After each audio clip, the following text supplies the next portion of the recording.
எல்லாத்துக்கும் வணக்கங்க. இந்த வீடியோவில் நம்ம 6th ஸ்டாண்டர்டில் நம்ம ஆல்மோஸ்ட் முடிக்கிற மாதிரி இருக்கும். அதில் கொஞ்சம் கொஸ்டின்ஸ் மிஸ் ஆகிருக்கு, அதை மட்டும் நான் உங்களுக்கு போட்டிருக்கேன். ஓகேவா, ஸ்டார்ட் பண்ணிவிடுவோமா? ஆதி மனிதன் டேஷ் பகுதியில் குடியேறி விவசாயம் செய்ய தொடங்கினான். ஆதி மனிதன் ஆற்றங்கரையோரம் தான் முதல்ல குடியேறினான். ஆற்றங்கரை. ஓகேவா. அடுத்தது ஆற்றோரம். மக்களாட்சியின் பிறப்பிடம். மக்களாட்சியின் பிறப்பிடம் கேட்டால் கிரேக்கம் தாங்க, கிரீஸ். உலக மக்களாட்சி தினம் எது? செப்டம்பர் 15. செப்டம்பர் 15 இதுதாங்க. நேரடி மக்களாட்சியில் வாக்களிப்பவர் வாக்காளர்களாகிய மக்கள், வாக்காளர்கள் தான். அடுத்தது நேரடி மக்களாட்சியை செயல்படுத்தும் நாடு எது? சுவிட்சர்லாந்து. சுவிட்சர்லாந்துல நேரடி மக்களாட்சி தான். மக்களாட்சிக்கான வரையறையை வகுத்தவர் ஆபிரகாம் லிங்கன். அதாவது மக்களாட்சி என்பது மக்களால், மக்களுக்காக, மக்களால் நடத்தப்படும் ஆட்சியை மக்களாட்சின்னு சொன்னவர். ஓகேவா.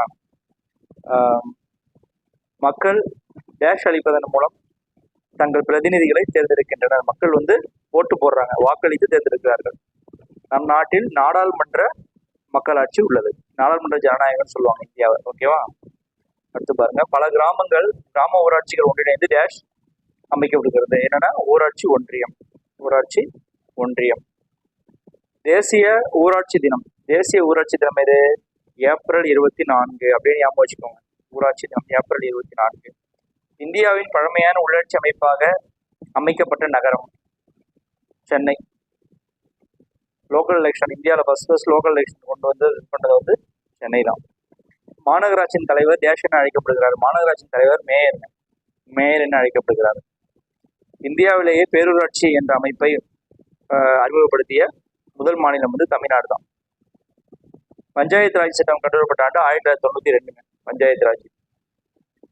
உள்ளாட்சி பிரதிநிதிகளின் பதவி காலம் 5 ஆண்டுகள்.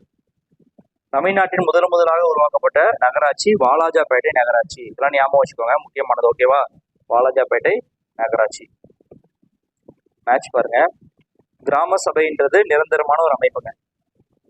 ஊராட்சி ஒன்றியத்துக்கான தலைவராக இருக்க வட்டார வளர்ச்சி அலுவலர். பேரூராட்சிக்கு செயல் அலுவலர். உள்ளாட்சி தேர்தலை மாநில தேர்தல் ஆணையம் தானே நடத்தும். இப்போ தேர்தல் ஆணையத்தை பொறுத்த வரைக்கும் மத்தியில தேர்தல் ஆணையம் ஒன்று இருக்கும், மாநிலத்துக்கு ஒரு மத்திய தேர்தல் ஆணையத்தோட தலைவர் மாநிலத்தில் இருப்பார். பட் அதுக்கும் உள்ளாட்சி தேர்தலுக்கும் சம்மந்தம் கிடையாது. உள்ளாட்சி தேர்தலை பொறுத்த வரைக்கும் மாநில தேர்தல் ஆணையம் ஒன்று இருக்கும், அதுதான் உள்ளாட்சி தேர்தலை நடத்தும். நன்றி நண்பர்களே, தொடர்ந்து முயற்சி பண்ணுவோம். அடுத்த வீடியோவில் சந்திப்போம். தேங்க்யூ.